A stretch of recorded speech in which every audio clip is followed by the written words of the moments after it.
Hey everyone, it's me Aaron, and it's that time again. Time to look back at the best games of the previous year. Actually, I'm lying, it's not that time again. That time again was about a month ago.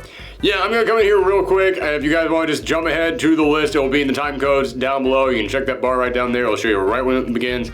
But I know some people might be wondering, hey, why are you doing your best games of the year list in February? Normally, if you watch this show, then you know that we pretty much dedicate all of January to focusing on the best of the year stuff. We come in here, we do stuff like doing big reviews of all the games from the previous year that we didn't get to talk about, so we can give all of our final thoughts on them. Then we talk about the best characters of the year, the best boss fights of the year, the best moments of the year. Then we talk about our best games of the year to close the whole thing out.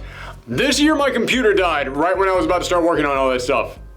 Like literally when I was like, okay, I have finished playing the last game that I need to play in order to really cover as many things as I possibly can. Let's go ahead and get into it. Now I can start working on it. Computer dead, won't turn on. So I do have a new computer that is on the way, but I had to dig an old laptop of mine out that I haven't used in a couple of years, and boy does that thing chug. That thing is practically steam powered, or maybe that's just what it looks like because of all the smoke that comes out of it every time I try and process a video. So yeah, I have been working on that thing to try and get videos out, but it is kind of rough working on that thing, so that's why we did not get to do as many videos as we normally do to celebrate the best of the year stuff, and it's also why this stuff is coming so late, so I just wanted to get that out of the way. But there was no way that we weren't going to do this. We were definitely going to do our best games of the year list, especially with 2020, because 2020, yeah, okay, let's go ahead and address the elephant in the room. It sucked. It was a terrible year for everything but video games. Video games were actually fantastic in 2020. There were so many great games, and I don't just mean like the quality of them was high. I mean the quality was high and the quantity was high. Normally, every single year when you look at people's best of the year list, it's kind of the same. Everybody sort of has the same games on there. This year, I've seen so many people with so many different lists because there were so many games out there that just appealed to everybody's unique taste. So this is going to be my best of the year list, and I want to go ahead and make sure that I drive that home. It is my best of the year list. These are just my personal favorite games. There's nothing objective about this at all. Let me know what games you liked in the comments down below, but these are just the games that, listen, I had so much fun with them. I had to come in here one last time and talk about them again. In fact, you know what? There were so many great games last year. Let's not do a top 10, because there were so many great games, and because this video was late, I want to apologize to you guys. And because it was 2020, let's go ahead and count down the top 20 games of the year. I say that like this is some big, sporadic, impulsive thing that I just came up with off the top of my head, like we didn't already have this planned out and I already wrote out an entire script for this, but it makes it feel more genuine. If it feels like I just came up with it right here in the moment. Why am I rambling? This intro is going on too long. Here is our number 20 game. Kicking things off at number 20 is Paper Mario and the Origami King. This one is at number 20 simply because it's kind of an honorable mention, because each year during January I try to cram and play through as many games as possible that I missed out on. And I end up getting through a lot of games each year during this time, but there's always that one game that I really enjoy, I'm having a lot of fun with it, but I just can't beat it in time. And this year that was Paper Mario and the Origami King. Now, I'm not about to get into the whole Paper Mario discourse because my experience with this franchise is rather lacking. I'm still fairly new to the series, and all I really know is that Sticker Star is bad. Or maybe it was Color Splash. Whichever one it is that everyone tells me I'm supposed to hate, that one is bad. That's all I know. So I'm not going to compare this to the previous games, and just looking at it as its own thing, I am having a blast with it right now. I think the game is really witty. Each time that you free a toad, they have a unique bit of dialogue, and they're a lot of fun. The battle system is unique, and so far, I've really been enjoying it. And what can I say? Throwing confetti around just feels good. So yes, I can't put this game any higher than number 20 simply because I haven't finished it yet, but just based on how much I've enjoyed it so far, it still deserves a shout out. Number 19, the Dark Pictures anthology, Little Hope. The first Dark Pictures game came out last year, and while many people criticized it because of the cheesy dialogue and bland characters, and they were right to do so, I personally love the game because I'm a huge fan of narrative-driven games where your decisions actually alter the story. And that's entirely what this franchise is. These games are basically choose-your-own-adventure horror stories, and boy am I an easy target for that genre. If you give me a game where at some point, I point at the screen and go, "Oh, this is happening now because of a decision I made 2 hours ago, and now everything is different." My mind is blown every single time, like a caveman watching a magic show. And while I will admit I did like the previous installment more, I still had so much fun with this game. The plot kept me guessing every step of the way, and the big final reveal caused my jaw to drop. Number 18, Monster Prom 2, Monster Camp. I absolutely love Monster Prom. It is easily the funniest game I have ever played. I laugh so hard at that game, I have to stop playing at times to catch my breath.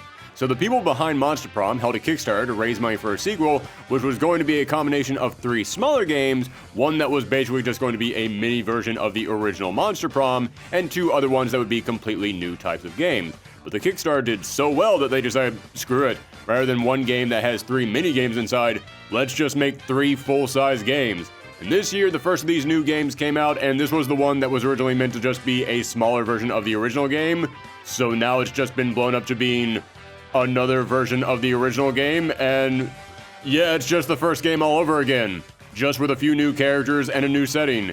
And while I do wish that they had added a little more variety, and I'm not as big of a fan of some of these new characters as I was with the previous cast, yeah, it's still Monster Prom. Even if this is very similar to the last installment, I love the last installment, so I'm not going to complain about getting more of that. Number 17, Grand Blue Fantasy Versus.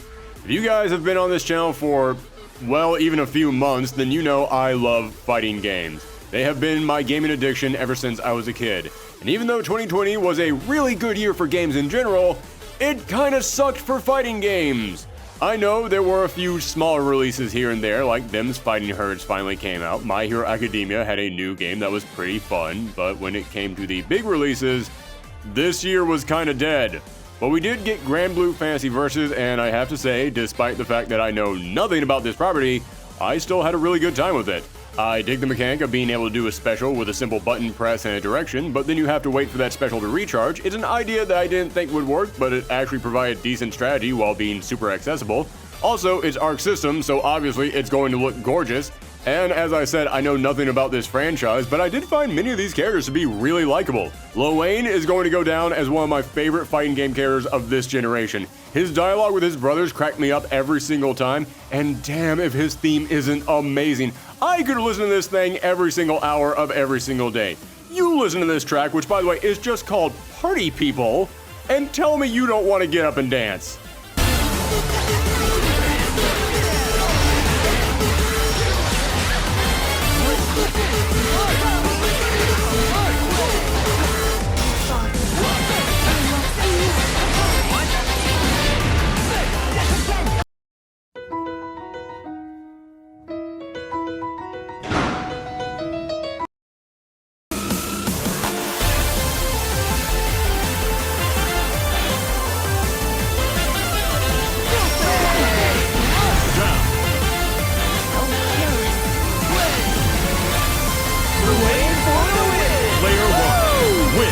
Number 16, Crash Bandicoot 4, It's About Time.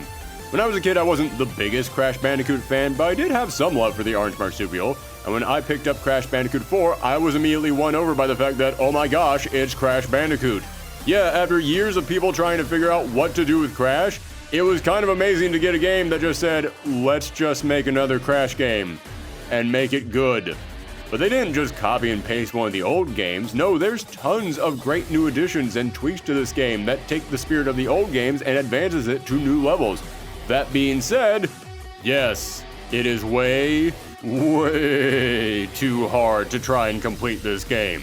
But just playing through it casually, it's a wonderful platformer, and even if you just want to try and complete a little bit of the extra content, it gives you plenty of great rewards with the costumes that I ended up loving way more than I thought I would. Number 15, Going Under. If nothing else, 2020 will go down as the year that I started to actually enjoy roguelikes. I had never been a fan of these games before, but this year, not one, but 2 came out that I really dug. The first being Going Under, where you play as Jackie Fiasco, amazing name right there, who is an intern for a massive new startup company, and as the newest intern, it is your job to clear out the monsters in the dungeon under the building.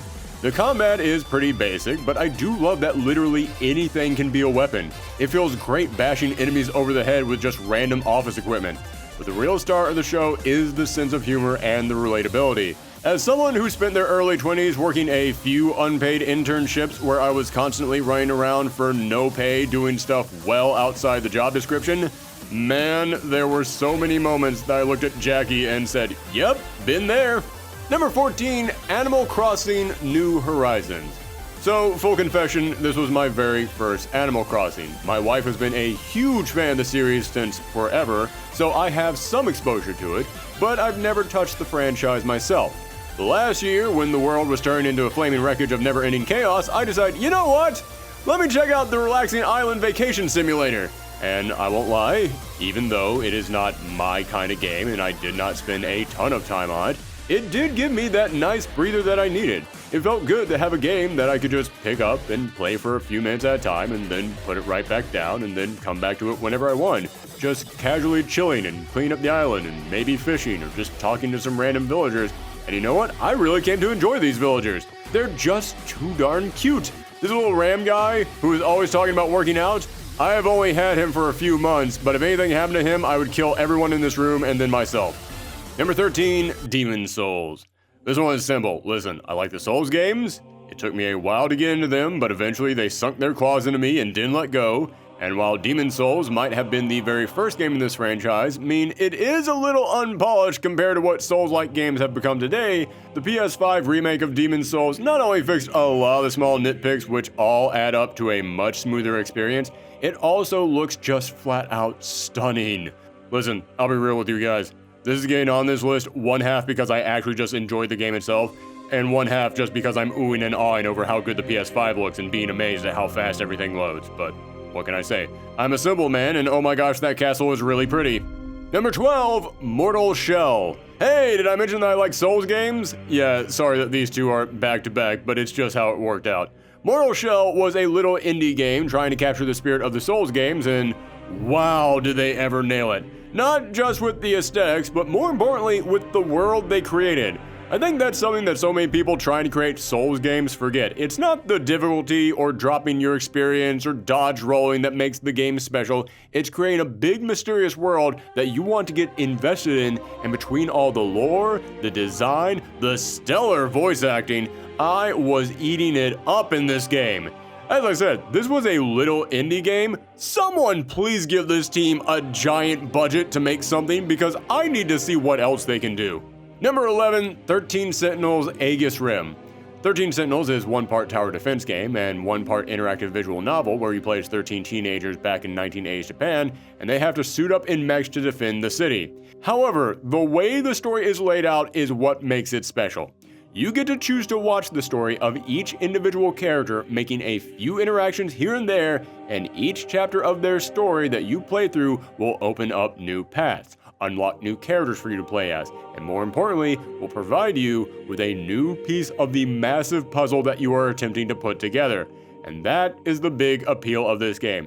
The tower defense stuff, it's okay. The story though, holy nuts, this thing is crazy. And every single time that I played through a character's chapter, something new would get revealed that would make me say, what the hell? This story just becomes one huge jaw drop after another, all being played out in a way that makes you realize the power of video games when it comes to telling a narrative because no other medium could tell a story in this way. Number 10, Persona 5 Royale.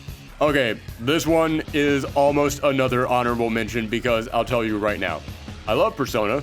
It is my favorite video game franchise. And Persona 5 wasn't just my number one game of 2017, it is possibly one of my top 10 games of all time. So at first, I wasn't even going to consider this game for this list because I felt it would just be unfair to say, oh hey, they re-released one of my favorite games, of course it's going to be on the list. So I decided not to judge the game for what I already played, but instead judge it for all the new content they added in here, and oh my god, did they add so much in here. Not only is there a new character and a new dungeon, but all the previous dungeons now have new paths or features to make them feel fresh, as do all the boss fights. Literally every single boss fight in this game is like 50% a brand new experience. And the combat, which felt as good as I thought the Persona turn-based combat could possibly feel in the last game, is now even better.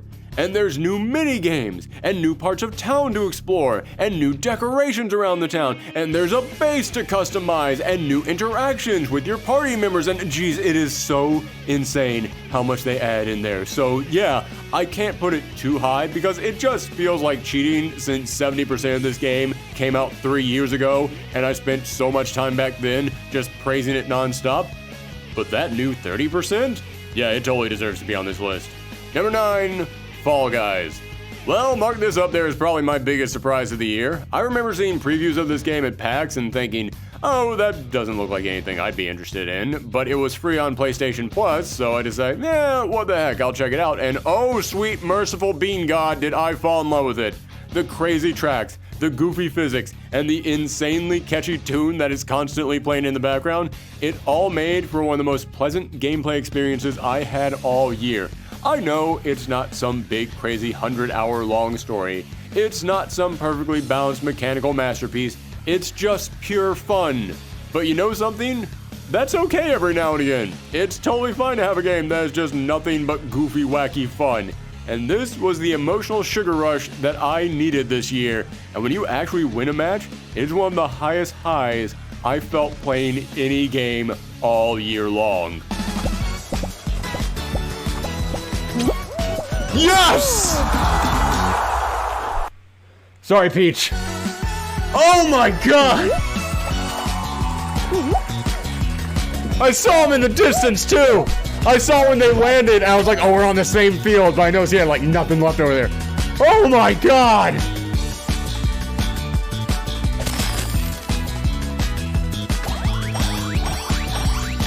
This game is amazing, everyone! Number 8, Ori and the Will-o'-the-Wisp. You take one look at this game and you'll be able to tell this game is beautiful. You can probably also guess that the story will be super deep, and it's a safe assumption that it's going to be a super emotional experience. But the thing that you might not be able to tell just from looking at this game is that it feels insanely good to play. This was my first Ori game, and I had no idea how great it would feel just to jump and bounce around or do an air juggle with your sword, or how intense the boss battles would be. The only reason this game isn't any higher is because, well, I'll admit my platforming skills are pretty limited, and there are plenty of times in this game where you need to have reflexes that I just do not possess. But even with my big fumbled thumbs, I still had either a big goofy smile on my face the whole time, or a big gasp of despair when this game decided to slam on that big emotional button. Number 7, Marvel Spider-Man Miles Morales. Man, you talk about big surprises going into 2020. None of us at the beginning of last year knew this game was coming. Granted, at the start of 2020, there were a lot of things that we didn't know was coming, but at least we got one good surprise last year. Let's address the big obvious elephant in the room. I love the PS4 Spider-Man game. This is basically more the PS4 Spider-Man game, just in a slightly smaller package. But beyond just feeling good to swing around and explore the city and do all the missions, what makes this game special is Miles himself. Miles is captured perfectly here. I love his interactions with his friends, his family, with Peter, and most importantly, with his neighborhood.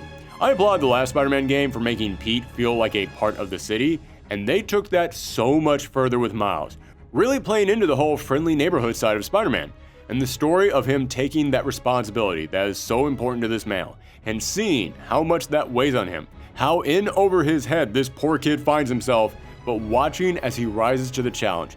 It's jaw-dropping, and continues to blow me away how much Insomniac Games just nails everything about these Spider-Man games. Seriously, can we just let Insomniac make all the Marvel games? Someone has to set that ship straight.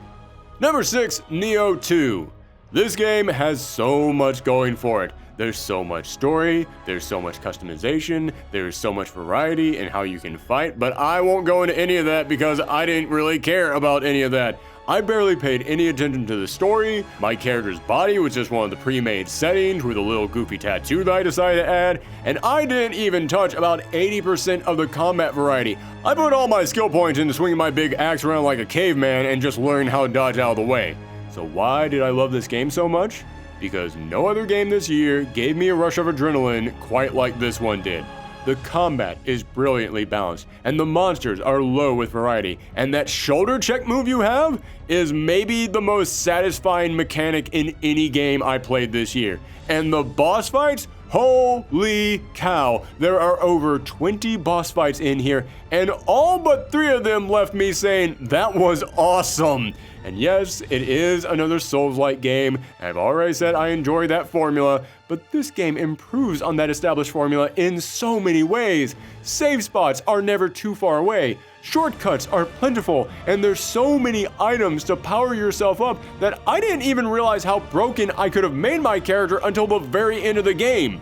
Number 5, the Final Fantasy VII Remake. Listen, I'll be honest with you guys.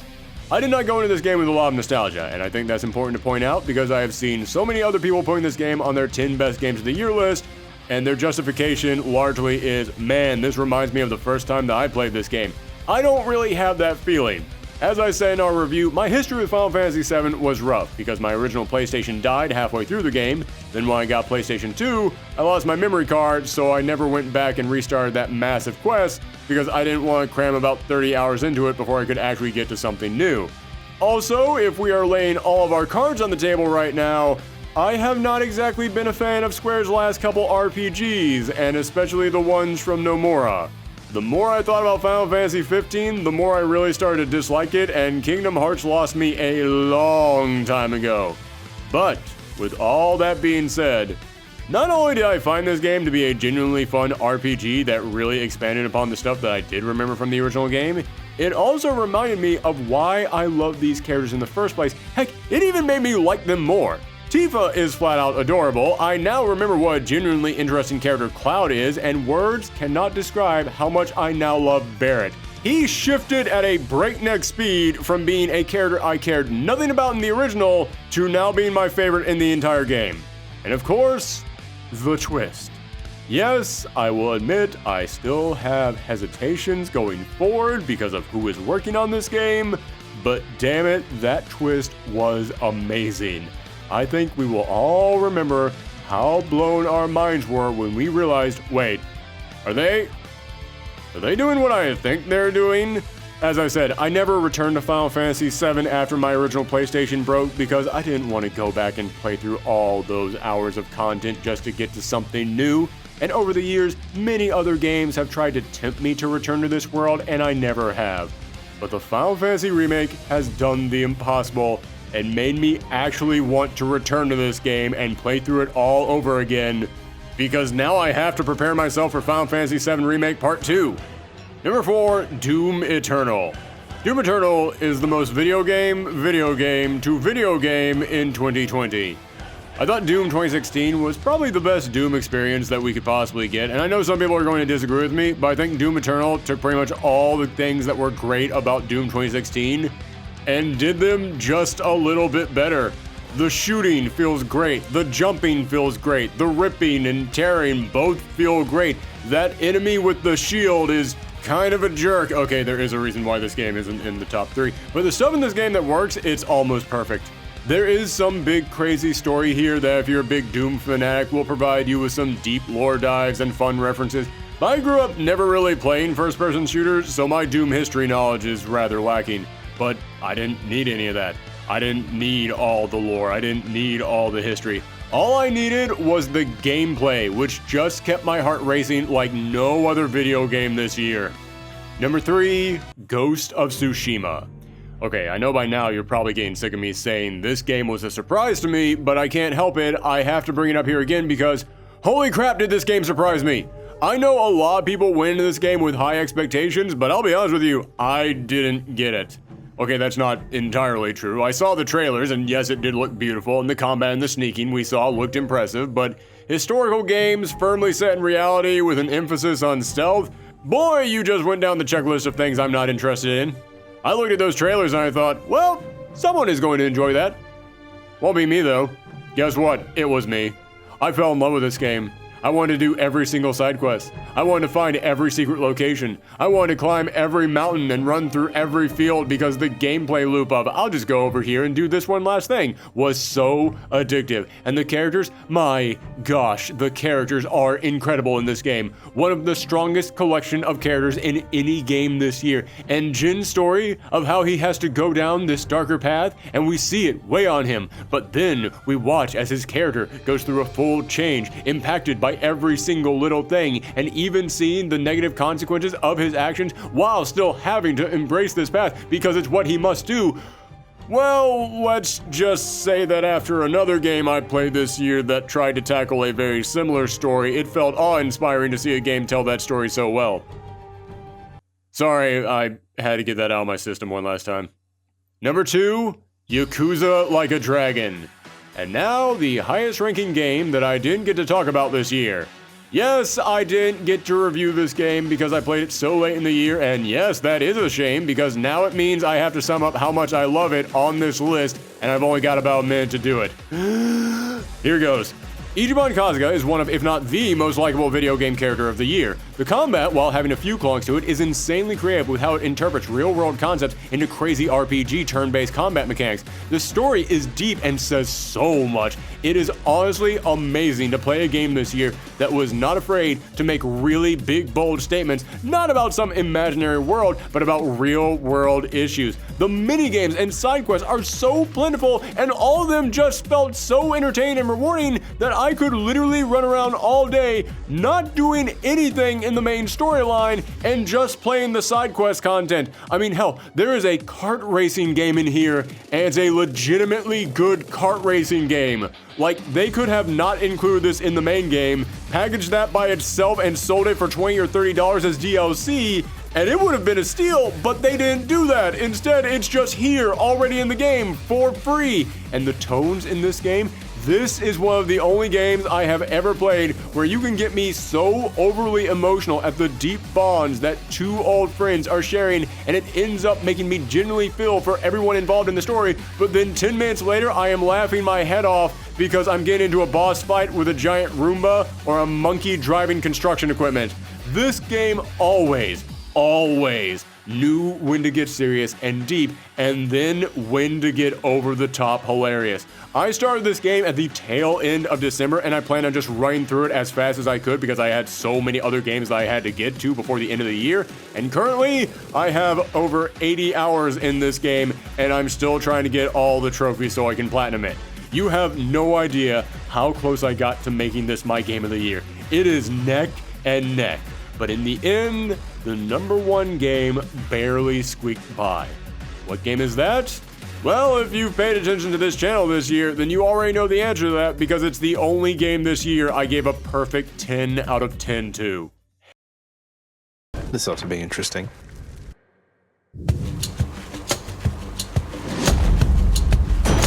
Hades. I'm not surprised that Hades is on our top 10 since I do love the studio behind this game, but considering it's a roguelike, which is a genre I never mess with, even I am shocked I got it up to number 1. But what can I say? This is easily the most addictive, tightly designed gaming experience I have had all year. We already did a review on this game where all I did was praise it nonstop for half an hour, and yet as soon as the review went up, all I could think was, oh crap, I totally forgot to mention how good this thing is. There was still so much good stuff in this game that I couldn't put it all into one video.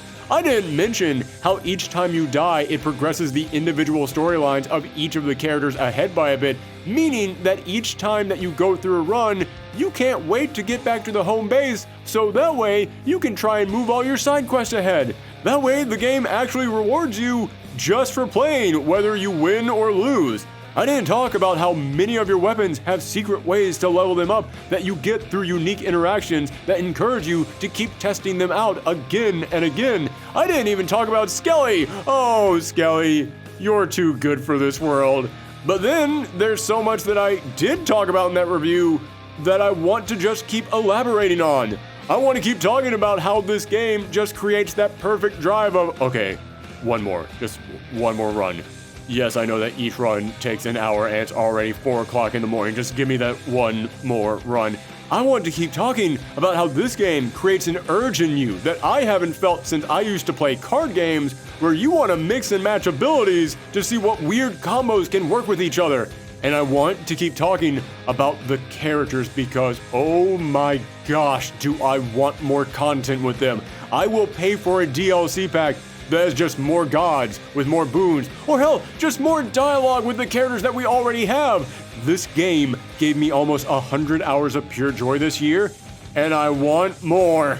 But there you have it, everyone, my top 20 games of 2020. Let me know what games you enjoyed in the comments down below, and I just want to come in here one last time and say, yes, 2020 was a rough year, but you guys made this channel great last year. Last year was a big milestone year for this channel. We got so many new subscribers. I want to thank everybody out there who decided to check us out, who decided to follow us, and most importantly, everybody who spread the word on this channel. I saw so many people around the internet trying to tell people to check out this channel, and yeah, based on how many new subscribers we got, it worked. So thank you guys for that.